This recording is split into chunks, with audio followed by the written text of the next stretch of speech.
చెప్పండి. ఈ విధంగా ఇసుకలో గాని, లిక్కర్ లో గాని, అదే విధంగా ఏదైతే కోట అక్రమ తరలింపు గురించి ఏదైతే శ్రీకాంత్ రెడ్డి స్పష్టంగా చెప్పాడు. ఈ రోజు ఆయన కూడా ఏదైతే 10 రోజుల క్రితం అరెస్ట్ అవ్వడము, ఆ అరెస్ట్ తర్వాత నెల్లూరు రూరల్ పోలీస్ వాళ్ళు వచ్చి అడ్మిట్ చేసే గూడూరు దీంట్లో కోర్టులో అతన్ని రిమాండ్ 10 రోజులు రిమాండ్ 14 రోజులు డిమాండ్ చేస్తే దాంట్లో కూడా ఏమొస్తున్నాయి, అనిల్ కి పాత్ర ఏముంది, కాకాని గోవర్ధన్ రెడ్డి పాత్ర ఏముంది, దాంట్లో సంపాదించిన డబ్బులు ఏదంటే ఇన్వెస్ట్ చేశాము అని స్పష్టంగా చెప్తున్నారు. అంటే వాళ్ళ మనుషులే వాళ్ళు చెప్తా ఉంటే కూడా ఈ రోజు రాష్ట్ర ప్రభుత్వం వాళ్ళపైన తప్పుడు కేసులు పెడతా ఉంది అని చెప్పి మళ్ళీ ఎట్లా వీళ్ళు మాట్లాడుతున్నా అర్థం కాలేదు. ఈ రోజు దేంట్లో అవినీతి జరగలేదు. ఇసుకలో చూసినా అవినీతే, మట్టిలో చూసినా అవినీతే, మద్యంలో చూసినా అవినీతే. చివరికి చెల్లి కూడా చెప్పింది, సొంత మేనల్లుడు మేనకోడాలు ఆస్తులు కూడా ఈరోజు షేర్స్ దోచుకున్నారు అని చెప్పి దీనికన్నా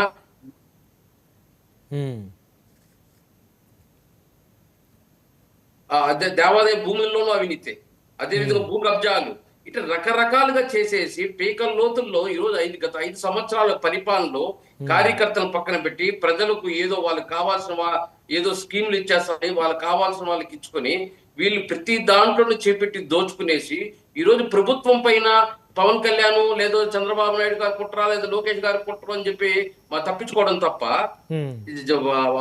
శ్రీకాంత్ రెడ్డి ఎవరు, అదేవిధంగా విజయసాయి రెడ్డి ఎవరు, అదే షర్మిలమ్మ ఎవరు చెప్తున్నారు వీళ్ళ అవినీతి గురించి? చంద్రబాబు నాయుడు చెప్తున్నారా, లోకేష్ చెప్తున్నారు, ఎవరు చెప్తున్నారు?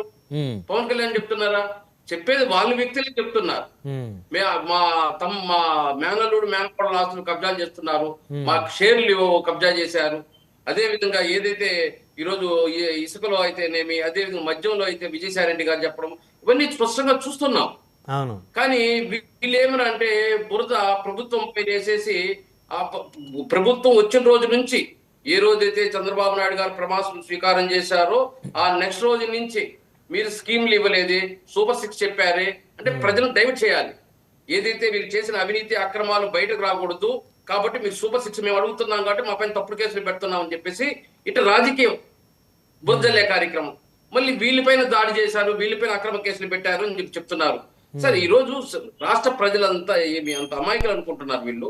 151 సీట్లు ఇచ్చిన ప్రజలు ఈ రోజు 11 సీట్లు ఇచ్చారంటే మీరు ఏ దాంట్లో చేపెట్టి ఎంత దోచుకున్నారు? రాష్ట్ర అన్ని ప్రజలు పసిగట్టారు కాబట్టి వారికి ఓట్లు వేశారంటారా? ఈరోజు కార్యకర్తలను విస్మరించారు, కార్యకర్తలు పక్కన పెట్టారు. అదే విధంగా దేంట్లో చేతి పెట్టలేదు చెప్పండి. ప్రతి దాంట్లో అవినీతే, ప్రతి దాంట్లో చేపెట్టారు, అవినీతి చేశారు.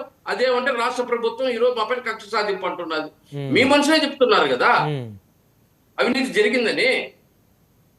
కాదు, ఇంకా ఇప్పుడు ఏదైనా పాలసీలో కానీ స్కాములు జరిగినప్పుడు దానికి సంబంధించిన వ్యక్తులను అరెస్ట్ చేసినప్పుడు కక్ష సాధింపు అనేటువంటి ఒక మాట పరిపాటి అయిపోతుంది. ప్రతి ఒక్కరు అదే మాట అనేస్తున్నారు. ఇది కేవలం కక్ష సాధింపు, మా ఎదుగుదలను చూడలేక మమ్మల్ని అణిచివేయాలని. అసలు జరిగేది ఏంటి, జరిగింది ఏంటి, మాట్లాడేది ఏంటి? ఒప్పుకున్నాడా లేదా సంబంధించి ఇట్లా చెప్తే ప్రతి వాళ్ళే వచ్చి చెప్తున్నారు మేము చేసింది నిజమే, ఇది జరిగింది అని చెప్తున్నారు స్పష్టంగా.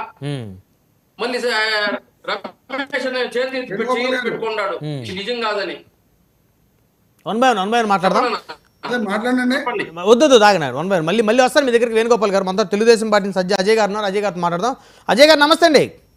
గుడ్ ఈవినింగ్ బ్రహ్మనాయుడు గారు. సో పాలసీ వల్ల అసలు నష్టం ఎక్కడ జరిగిందో చెప్పంటున్నారు సజ్జల రామకృష్ణారెడ్డి గారు. 2014 నుంచి 19 మధ్య స్కామ్ జరిగిందని చెప్తున్నారు. ఇప్పుడు కూటమి ప్రభుత్వంలో ఇష్టారాజ్యంగా అక్రమాలకి అవినీతికి పాల్పడుతున్నారు. సో మమ్మల్ని అణిచివేయడానికి మాత్రమే కక్ష సాధింపు చర్యలు అనేటువంటి ఒక నినాదంతో ఈ ప్రభుత్వం అన్యాయంగా కేసులు పెడుతుందని చెప్పేసి వాపోతూ ఉన్నారు. సో మీపై వ్యతిరేకత బయటపడుతుందన్న కారణంగానే ప్రతిపక్ష పార్టీ నాయకులకు నోటీసులు ఇస్తున్నారు. సో ఇది డైవర్ట్ చేస్తున్నారు, ఇది కక్ష సాధింపు అని మాట్లాడుతూ ఉన్నారు. నాకు అర్థం కాని విషయం ఏంటి బ్రహ్మనాయుడు గారు, ఇప్పుడు దాకా సజ్జల రామకృష్ణారెడ్డి గారికి ఎన్ని నోటీసులు ఇచ్చి ఉంటారో పోలీసులు నాకు తెలియదు. ఇంకా ఆ లెక్క ఆయనే చెప్పాలి.